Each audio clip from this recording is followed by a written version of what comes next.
हो चुका है, मतलब 80% सुधार हो चुका है। बस थोड़ी सी मेहनत और करना है। और याद में आपको भी बहुत कम याद है, डेट एंड टाइम के तो आधे फंक्शन उड़ा दिया आपने। एकदम से कैसे याद आएगा? HR आपको बता के थोड़ी ना आपसे इंटरव्यू लेगा कि ठीक है बेटा पहले ये 10 फंक्शन याद कर लो, मैं आता हूँ 1 घंटे में, फिर 70,000 वाला एक अपॉइंटमेंट लेटर दे देंगे। नहीं, ऐसा थोड़ी ना होता है। जो रियलिटी है उसको एक्सेप्ट करो। रियलिटी यही है कि अचानक से ही आपको याद रखना पड़ेगा, और अचानक से याद नहीं है का मतलब आप नहीं पढ़ते हो ठीक से। इतने सारे कुछ नहीं है, 500 फंक्शन है एक्सेल में, 500 फंक्शन है, हजारों फॉर्मूले बना सकते हैं, लेकिन उसमें से कहाँ हमने 100 ही तो रखा है सिलेबस में जो MIS के लिए जरूरी है। इसमें भी इतने सारे बोलोगे तब तो होगा। इनके लिए इतने सारे नहीं है, इनके लिए इतने सारे नहीं है, आपके लिए इतने सारे होंगे। नहीं, पढ़ाई कम करोगे तो इतने सारे हो जाएगा। सर वो आपने जो असाइनमेंट दिया था उसमें कुछ डाउट्स हैं पूछ सकते हैं? जो आपने असाइनमेंट भेजे अभी असाइनमेंट नहीं, अभी थोड़ा सा फंक्शन बढ़ाते हैं, असाइनमेंट बीच में लेंगे। जैसे अभी एक क्वेश्चन पूछने का सिलसिला हुआ, आधा घंटा निकल गया, आधे घंटे तो हम कम से कम पढ़ लें, अब फिर क्वेश्चन ही पढ़ेंगे, सबका क्वेश्चन ले लेंगे तो फिर 1 घंटा निकल जाएगा। आज हम कम से कम 20 फंक्शन करेंगे, ठीक है। सबसे पहला कि 6 फंक्शन है जो इज से शुरू होता है। क्या होता है? इज से शुरू होता है। एक है इज नंबर, एक है is text, is odd, is even, is error और इज ब्लैंक। ऐसा नहीं है कि इज से और नहीं है, और भी है, बट अभी फिलहाल हम लोग बेसिक में 6 पढ़ रहे हैं इज से। मान लो कि यहाँ पे एक नंबर है, आप लिखते हो ना, इसीलिए आपको समझ में नहीं आता, सच बता रहा हूँ। सबसे ज़्यादा खराब परफॉर्मेंस आपका होते जा रहा है इतना गैप के बाद। आप लिखते हो, रिकॉर्डिंग तो हो रही, क्यों लिख रहे हो?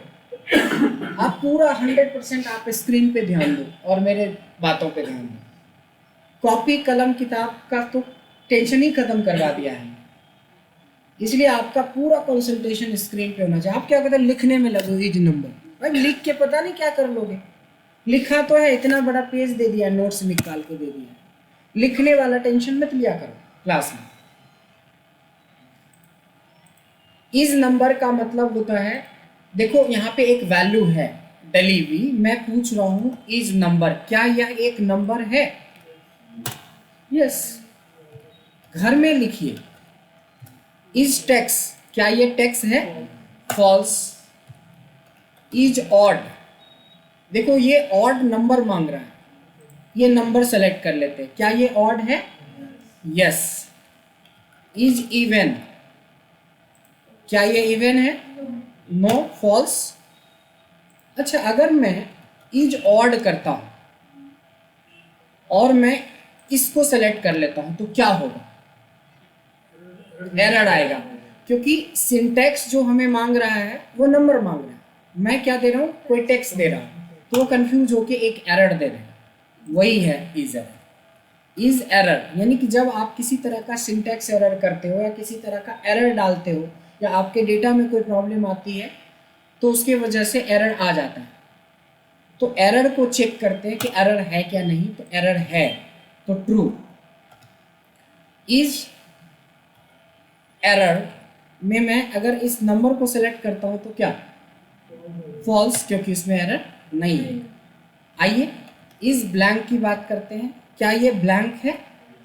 तो ट्रू आ जाएगा, लेकिन इसके बगल वाला सेल ब्लैंक नहीं है, क्योंकि अच्छा ये फॉल्स कैसे पता चलेगा कि ये फॉल्स किस सेल के रेफरेंस की वजह से आया? इस पर जाके डबल क्लिक कर दोगे तो पता चल जाएगा कि ये इसको सेलेक्ट कर लेगा। ये फॉल्स कहाँ से आया? ये 15 को सेलेक्ट किया। ये ट्रू किस से आया? तो 15 को सेलेक्ट किया। ये वैल्यू एरर किस में आया है? तो ये फंक्शन को सेलेक्ट किया। बात समझ में आई? प्लस आप अगर क्लिक नहीं करते, देखो यहाँ पे फॉर्मूला बार पे H1 तो लिख तो रहा है कि ये H1 के बारे में बात हो रहा है, यहाँ पे देखो F1 के बारे में बात हो रहा है। बात समझ में आई कि कैसे पता चलेगा कि कहाँ से डेटा वो फैच कर रहा है या कनेक्ट कर रहा है? क्लियर है? ये 6 फंक्शन में कोई डाउट है? नो। 6 फंक्शन के अलावा एक फंक्शन और होता है जिसको हम लोग बोलते हैं एग्जैक्ट। जिसका आंसर ट्रू या फॉल्स में आता है। एग्जैक्ट का मतलब होता है to compare two values whether they are same और नॉट। दो वैल्यू को चेक करेगा वो कि दोनों सेम है कि नहीं है। यहाँ पे रश्मि लिखा है और यहाँ पे रेशमी लिखा है, दोनों सेम है नहीं। अगर मैं यहाँ पे लगाता हूँ एग्जैक्ट दिस कॉमा दिस, तो देखिए फॉल्स हो गया। अब दोनों मैं सेम सेम लिख रहा हूं,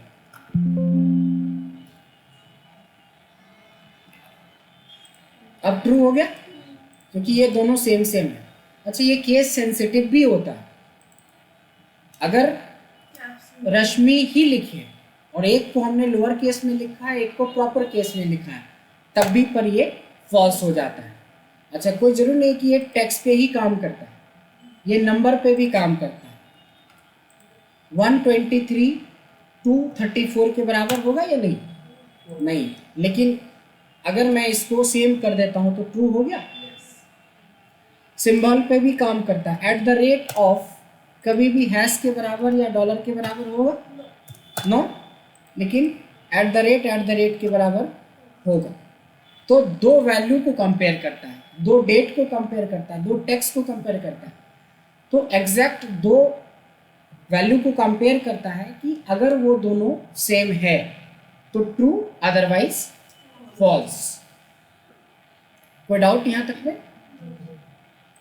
क्लियर है? ओके। 6 फंक्शन और एक ये 7 फंक्शन जिसका आंसर किस में आता है? या तो ट्रू या तो फॉल्स में आता है। ठीक है, इसके बाद थोड़े से फंक्शन और हम लोग करते हैं जो बहुत बेसिक का है। एक फंक्शन का नाम है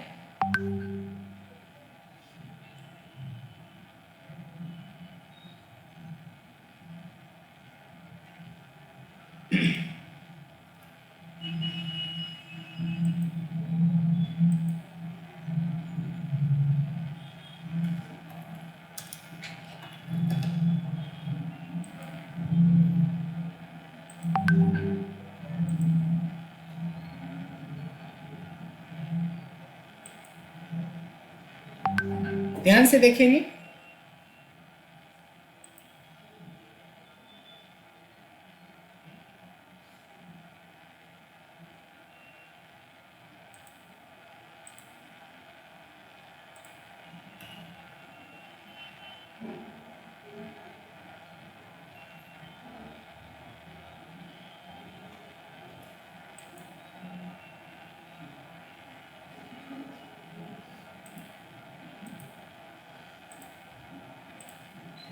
ये तो आपने देख लिया ना, इस वाले सारे, कोई डाउट तो नहीं है? अब देखो, एक फंक्शन है जिसका नाम है फैक्ट। फैक्ट का मतलब होता है फैक्टोरियल निकालना। कुछ आइडिया है आपको फैक्ट का मतलब? आपको तो याद होगा नहीं?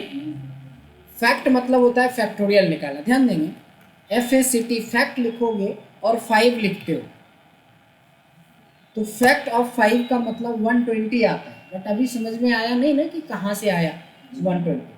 तो किसी भी नंबर का फैक्टोरियल का मतलब होता है उस नंबर को डिक्रीजिंग या इंक्रीजिंग ऑर्डर में मल्टीप्लाई करना। जैसे 5 × 4 × 3 × 2 × 1, इसको बोलते हैं फैक्टोरियल। ठीक है, कभी कभी जरूरत पड़ता है हमें कुछ एनालिसिस करने के लिए फैक्टोरियल। अब आती है चूज फंक्शन। चूज का मतलब होता है चुनना, नहीं?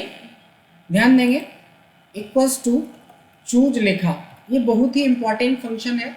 इससे रिवर्स VLOOKUP भी हम लोग बनाते हैं, इससे हम लोग डैशबोर्ड भी बनाते हैं। इसलिए बहुत ध्यान से देखिएगा कि चूज फंक्शन करता क्या है। चूज फंक्शन में सबसे पहले हमसे मांगता है इंडेक्स नंबर। जिस दिन आप सिंटैक्स समझना या सिंटैक्स के हिसाब से फॉर्मूले बनाना सीख गए, समझ लो आपका एडवांस सेक्शन है। हर बात को रेक्टिफिकेशन करोगे तो समझ लो दिक्कत। इसी वजह से हम आपको बीच बीच में क्वेश्चंस देते हैं, क्लास में भी देते हैं, असाइनमेंट के फॉर्म में भी देते हैं, जो आप जहाँ जहाँ पे गलती कर रहे होते हैं उससे निकल जाएंगे आप बाहर। तो चूज एक फंक्शन है जिसमें सबसे पहले हमसे मांगता है इंडेक्स नंबर। फिलहाल समझना नहीं है, खाली लिख देना है 1। कॉमा डालने के बाद क्या मांगा हमसे? वैल्यू 1।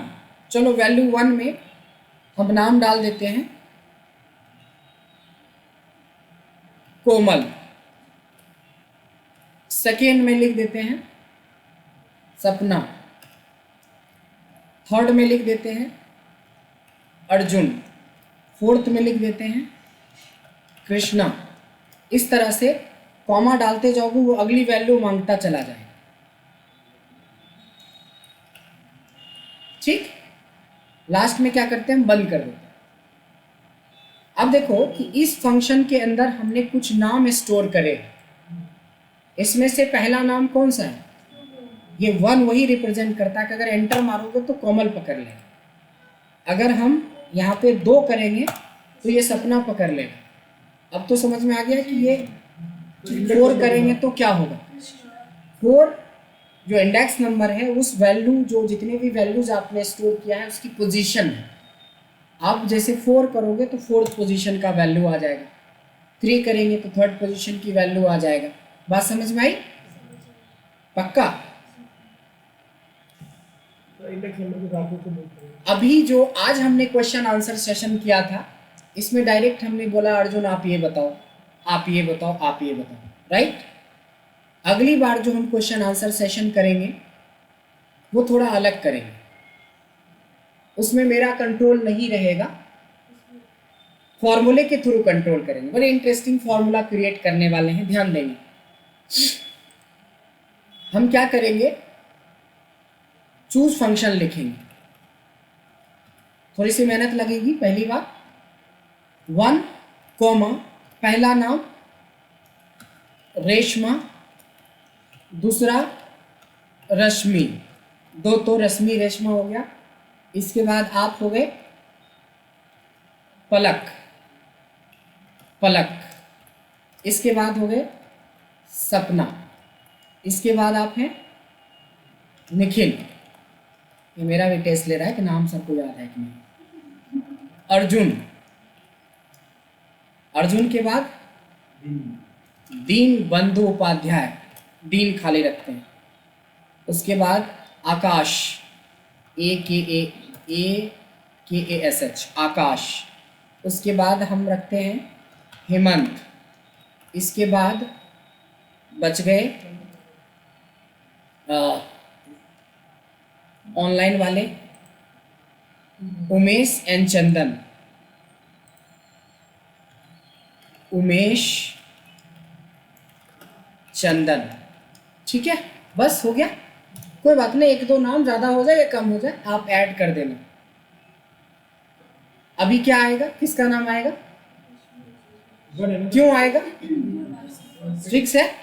कितने लोग हैं, कितने पार्टिसिपेंट्स हैं इसमें? 1 2 3 4 5 6 7 8 9 10 11। So what we can do is कि यहाँ पे 1 नहीं लिख के, ध्यान देना, 1 नहीं लिख के हम लिखेंगे रैंड बिटवीन। क्या लिखेंगे? Rand between 1,11। अब हमें तो नहीं पता ना कि किसका नाम आएगा। बन गया कौन बनेगा करोड़पति का क्विज वाला क्वेश्चन। इसमें जैसे नाम है वहां पे सवाल रहता है कि पहला सवाल आकाश जी से 1 करोड़ के, नहीं 1 करोड़ से शुरू होता है। इनका जवाब हो जाएगा। दूसरा सवाल पलक से, तीसरा सवाल उमेश से, चौथा सवाल। देख रहे हो, अब हमारा कंट्रोल नहीं है, अब मेरा कंट्रोल नहीं है। लेकिन और इंटरेस्टिंग बनाने के लिए हम क्या करेंगे, यहाँ पे लिखेंगे क्वेश्चन। क्या लिखेंगे? क्वेश्चन लिखेंगे। क्वेश्चन खाली लिखेंगे, 1 लिखेंगे नहीं। और इसको कॉपी कर लेंगे और यहाँ पे पेस्ट कर देंगे 3 बार। कितनी बार? 3 बार। इसका नाम लिखेंगे आंसर 1, इसका नाम लिखेंगे आंसर 2 और इसका नाम लिखेंगे आंसर 3। अब बना। अब देखो क्या होगा कि जैसे ही मैं बोलूंगा स्टार्ट, तो कोई भी 5 क्वेश्चन पूछ सकते हैं। कौन? उमेश। जिसको जवाब देना होगा वो अपने आप नाम आ गया किसको जवाब देना है, निखिल को जवाब देना है। अगर किसी वजह से इनके 5 सवाल का जवाब निखिल नहीं दे पाते हैं, ये क्वेश्चन शिफ्ट किस पे हो जाएगा? हेमंत पे। अगर हेमंत भी देने में असक्षम है, उमेश को अपने सवाल का खुद जवाब देना है। बात समझ भाई? जैसे आपने 1 से 5 तक 1 to 5 आंसर कर दिए, तब हम शुरू करेंगे 6 to 10 के लिए। जैसे एंटर करेंगे, इस बार रेशमा क्वेश्चन करेगी और रेशमा खुद को आपको जवाब देना, हल्के हल्के बोल के निकल जा 5। आप ही का क्वेश्चन है और आप ही का नाम आंसर में है। बात समझ में आए? फिर 11 से लेके 15 तक हेमंत क्वेश्चन करेंगे, अर्जुन जवाब देंगे। अर्जुन नहीं दे पाए तो रश्मि देंगे, रश्मि नहीं दे पाए तो रेशमा देंगे। बात समझ आए? इसमें हमारा कोई कंट्रोल नहीं है, हम तो एम्पायर की तरह बस खाली सुनते रहेंगे कि आप लोग क्वेश्चन जो पूछ रहे हो, वो क्वेश्चन जो भी पूछेंगे आप लोग वो सिलसिलेवार ढंग से पूछेंगे। अब ऐसा नहीं कि एक ही बार डेटेड इफ से पहुंच गए टुडे पे, और टुडे से एक ही बार पहुंच गए लेफ्ट राइट मिड पे। जैसे अभी आप लोगों से पूछ रहे थे कि एक कैटेगराइज हो रहा था, अपर लोअर प्रॉपर लेन एक कैटेगरी, डेट एंड टाइम का एक साथ कैटेगरी बनाया, फिर काउंट का एक साथ कैटेगरी बनाया, सम का एक साथ कैटेगरी। कैटेगराइज करके बोलोगे ना, प्रैक्टिस करोगे, तो मैं आपको गारंटी देता हूँ कि 100 फंक्शंस तो आपको ऐसे टंग पे रहेगा। लोग 10 साल से एक्सेल पढ़ता है, उसको 20 फंक्शन ठीक से याद नहीं होता है। 20 फंक्शन की बात करता हूँ, 20-22 फंक्शन भी ठीक से याद नहीं होता। अगर पूछ दोगे तो उसके दो मुंह पे बस 4 ही 5 फंक्शन याद रहेगा, एक वेलुकअप, एक एच लुकअप, एक सम, एक काउंट इफ, सम इफ, और सब गायब कर देता है। रीजन है कि उसकी यूजेस ज़्यादा होती है। तो इसको यूज करोगे तभी तो यूज समझ में आएगा, इसको यूज करना आएगा तभी तो आप क्वेश्चन बना पाओगे और बड़े बड़े फॉर्मूले क्रिएट कर पाओगे। तो ये तरीका होता है। ये तरीका फिलहाल मैं कर रहा हूँ, लेकिन आप लोग भी तो आपस में बैठ के कर सकते हो। अपनी ग्रुप बनाओ 2-3 लोगों का, ज़्यादा भीड़ मत बनाना 8 लोगों का, सिर्फ 2 या 3 लोग रहो एक ग्रुप में। एक क्वेश्चन पूछेगा, दूसरा जवाब, मैक्सिमम 4 लोग का ग्रुप बनाओ। और ये क्लास के बाद या पहले आपको क्वेश्चन आंसर करना चाहिए इसी तरीके से जैसे मैं आपसे करता हूँ। थोड़ा आगे बढ़ते हैं। राइट, चूज फंक्शन समझ में आ गया। चूज के साथ साथ हमने रैंड बिटवीन को यूज करके एक फॉर्मूले भी क्रिएट करके दिखाया कि क्विज वगैरह में कैसे क्विज। अब जहाँ पे मान लो कि अर्जुन लिखा है, वहाँ पे एक क्वेश्चन रहेगा कि भारत की फर्स्ट राजधानी कौन सी थी। समय स्टार्ट होता है ना, टिक टिक टिक टिक टिक टिक 10 सेकेंड बताना। क्वेश्चन नंबर 2, 3, 4, ऐसे कुछ भी, कोई भी क्वेश्चन रैंडमली आ सकता है आपके सामने। क्विज बना सकते हो आप रैंड बिटवीन और चूज को यूज करके। एक बड़ा आसान फंक्शन है जिसका नाम है रोमन। रोमन का मतलब होता है किसी भी नंबर को वो रोमन में कन्वर्ट कर देता है। जैसे आपने 15 लिखा, 20 लिखा, 25 लिखा, और यहाँ पे लगा दो रोमन। रोमन, ये देखो 15 ऐसे लिखते हैं, 20 ऐसे लिखते हैं, 25 ऐसे लिखते हैं। 12वीं क्लास में जब जाते हो तो 12वीं को ऐसे लिखा जाता है, 8वीं में जब जाते हो तो 8वीं को ऐसे लिखा जाता है। बट इसमें जो याद रखना है आपको, वो याद रखना है कि ये स्टार्ट होता है 1 से लेके 3999 तक। किसी भी माइनस वाली वैल्यू का ये नहीं देता है आंसर, या 3999 से ज़्यादा का वैल्यू नहीं देता है। 4000 का नहीं दिया तो 5000 का तो नहीं ही देगा। यानी कि रोमन में 2 बातें याद रखना है कि रोमन में किसी भी न्यूमेरिकल वैल्यू को ये रोमन में कन्वर्ट कर देता है, और इसकी लिमिट क्या है वो आपको याद रखना है। क्लियर है? अब आती है ट्रिम की बारी। ट्रिम एक बेहतरीन फंक्शन है हमारे पास। ठीक है, मान लो कि हमारे पास एक डेटा है जिसके नाम में कुछ प्रॉब्लम है। अब देखो यहाँ पे प्रॉब्लम है, यहाँ पे प्रॉब्लम है, क्या प्रॉब्लम है समझ में आ रहा है?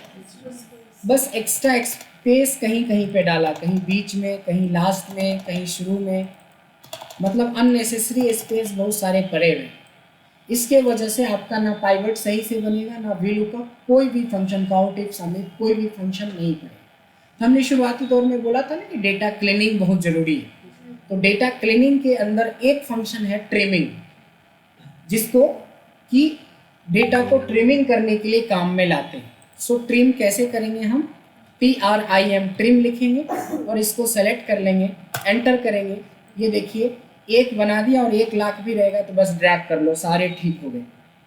फ़र्क देख लो कि इसमें 19, इसमें 16, 3 एक्स्ट्रा स्पेसेस थे, इसमें 18, इसमें 15, 3 एक्स्ट्रा स्पेसेस है, इसमें 16, इसमें 13, 3 एक्स्ट्रा स्पेसेस है, इसमें 19, इसमें 15, 4 एक्स्ट्रा स्पेसेस है।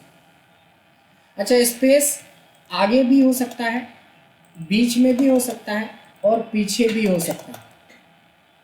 ये सारे स्पेस को ठीक करता है। अच्छा, कभी भी कोई भी फंक्शन उसी डेटा को ठीक नहीं करता, जहां आप बनाते हो उसको ठीक करता है। तो आप कॉपी पेस्ट स्पेशल करके इस डेटा को, अपने मेन डेटा को रिप्लेस कर देंगे paste special as a value करके इस डेटा के साथ। समझ में आ गया ट्रिक? सिर्फ स्पेस के लिए ये, और स्पेस एक बहुत बड़ा पॉइंट हो जाता है डेटा के अंदर। कोई डाउट? चूज वाला फंक्शन बोल रहे हैं क्या? एक चूज में हमने आपने कहा क्वेश्चन पिक कर सकते हैं रैंडमली वन के बाद इंडेक्स नंबर ले रहे हो, तो सर उसमें भी क्वेश्चन लेंगे तो सर वो तो सेल को सिलेक्ट कर लेंगे, उतना उठा लेगा ना, तो लिखने की जरूरत नहीं है। हाँ, सेल को उठा लेगा। अभी डबल कोट में इसलिए डाले हैं, एक देखिए मैं कॉमा डाल के ना एक सेल को उठा लेता हूँ ऐसे, तो उसको भी तो कभी कभी उठा सकता है।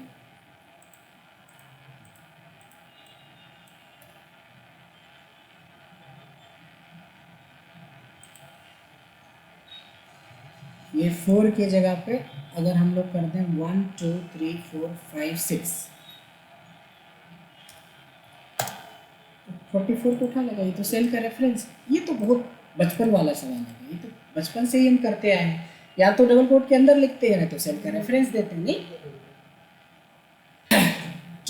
देखिए एक्सेल के अंदर दो सबसे छोटे फंक्शंस हैं। एक फंक्शन का नाम n है और दूसरे फंक्शन का नाम t है। n फॉर नंबर होता है, t फॉर टेक्स्ट होता है। अगर हमारे पास डेटा मिक्स में पड़ा है, आप सिंपल t करोगे, इससे छोटा फंक्शन आपको नहीं मिलेगा। t करोगे, अगर टेक्स्ट होगा तो वो निकाल के इस कॉलम में ले आएगा, अगर नहीं होगा तो ब्लैंक कर देगा। उसी तरीके से n डेटा सेग्रीगेशन में काम आता है, नंबर को निकाल देता है, जहाँ जहाँ टेक्स्ट है वहाँ पे 0 बिठा देगा, जहाँ जहाँ नंबर है नंबर अदरवाइज 0, जहाँ जहाँ टेक्स्ट है टेक्स्ट अदरवाइज ब्लैंक। क्लियर हो गया? n और t सबसे छोटा फंक्शन। हमने अभी पढ़ा था इज ऑड इज इवन। क्या पढ़ा था? Is odd is even. इसके बारे में बताइए, इज ऑड इज इवन क्या होता है? आते हैं, कहाँ से आने लगे? आते तो है ही नहीं, बताता है ट्रू है या फॉल्स, ये बोलना जरूरी है। आते कहाँ से हैं? आना जाना तो लगा ही रहता है। देखो हम भी आ गए बिहार से, नहीं आप भी चले गए यूपी, आना जाना लगा रहेगा। ये सब वर्ड नहीं बोलेंगे, आते हैं, जाते हैं, खाते पीते हैं, नहीं। अभी तुरंत बताया था और इससे पहले भी आपको बता चुके हैं, इसीलिए क्रॉस क्वेश्चन किया। पता है, एक्सप्लेनेशन ही सब कुछ होता है कि आप बोल क्या रहे हैं। इज ऑड से अभी बताया था ना कि अगर नंबर ऑड है तो ट्रू बताएगा, अगर ऑड नहीं है तो फॉल्स बताएगा। इवन में वही, तो आपको ये बोलना था, आते कहाँ से, ऑड नंबर आते कहाँ से, कब से आने लगा, ये नहीं समझ रहे ना। तो एक्सप्लेनेशन के लिए बिल्कुल रेडी रहिए कि करेक्ट एक्सप्लेनेशन कीजिए, क्योंकि जो करेक्ट एक्सप्लेनेशन करेगा वही फॉर्मूला क्रिएट कर पाएगा। आपको पता तो होगा ना कि पहले होता क्या है, तभी तो आप सोच पाओगे। कि जब आपको ये नहीं पता है कि आपको पता है आता है और एक्चुअल में आता नहीं, वो ट्रू फॉल्स होता है, तो कहीं पे ट्रू होगा तो क्या करना है, तो ट्रू आएगा दिमाग में, तभी तो आप लॉजिक सोच पाओगे। आपके दिमाग में तो आता है बैठा हुआ है। लॉजिक समझ में आ रहा है?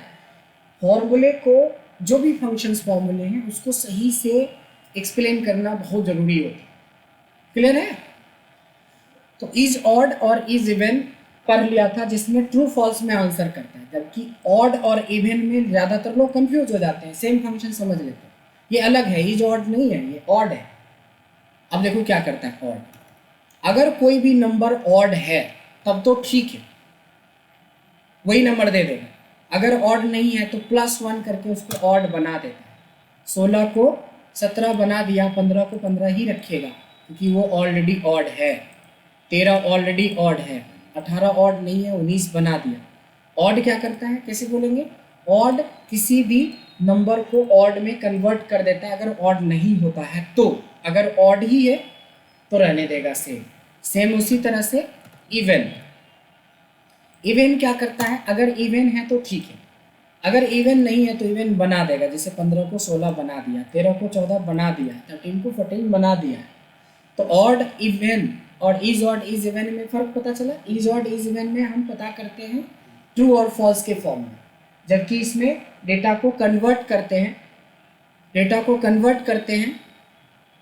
ठीक है, समझ में आ गया क्या? अब हमारे पास 4 फंक्शन है।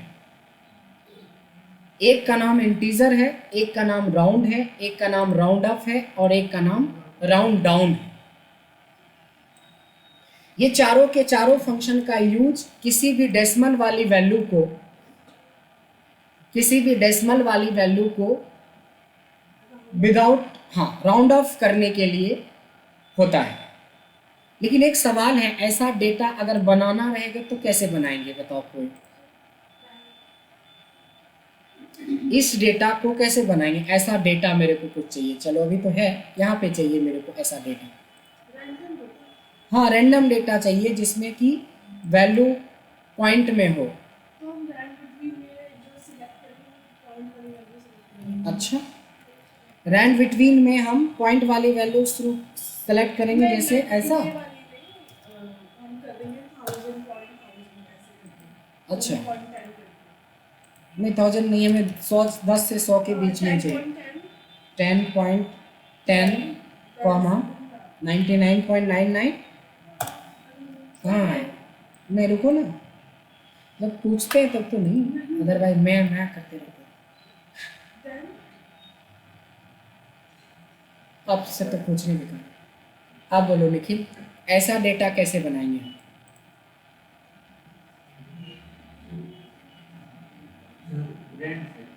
कैसे? तो 0 से 1 के बीच में थोड़ी ना है, ये तो कुछ वैल्यू इधर भी है, पॉइंट से पहले भी, कुछ पॉइंट के बाद भी है। पॉइंट से पहले भी है, पॉइंट के बाद भी है। इस पे कुछ है ही नहीं। निखिल एग्जैक्टली, इसी को कहते हैं पढ़ना। पढ़ लिए हो लेकिन सोच नहीं पाते। रैंड से हमें डेसिमल वाली वैल्यू आ जाएगी और रैंड बिटवीन से हमें होल नंबर आता है, इतना तो पता ही है। अब इस बीच में कोई भी नंबर क्रिएट कर सकते हो आप, ऐसा ही तो क्रिएट किया हुआ। एक फॉर्मूला और आपको मिल गया, मिला ना? अब हम चलते हैं आगे आंसर पे। इंटीजर, मैथमेटिक्स के अंदर इंटीजर का मतलब ही होता है पॉइंट से पहले वाली वैल्यू। इंटीजर करोगे ना तो ये पॉइंट की पहले वाली वैल्यू उठा लेता है, बाकी सबको छोड़ दिया। देखा आपने? एक होता है राउंड अप, अप मतलब बढ़ा देना। राउंड अप मतलब होता है बढ़ा देना, लेकिन राउंड अप लगाने के लिए कॉमा 0 लगाना पड़ता है लास्ट में।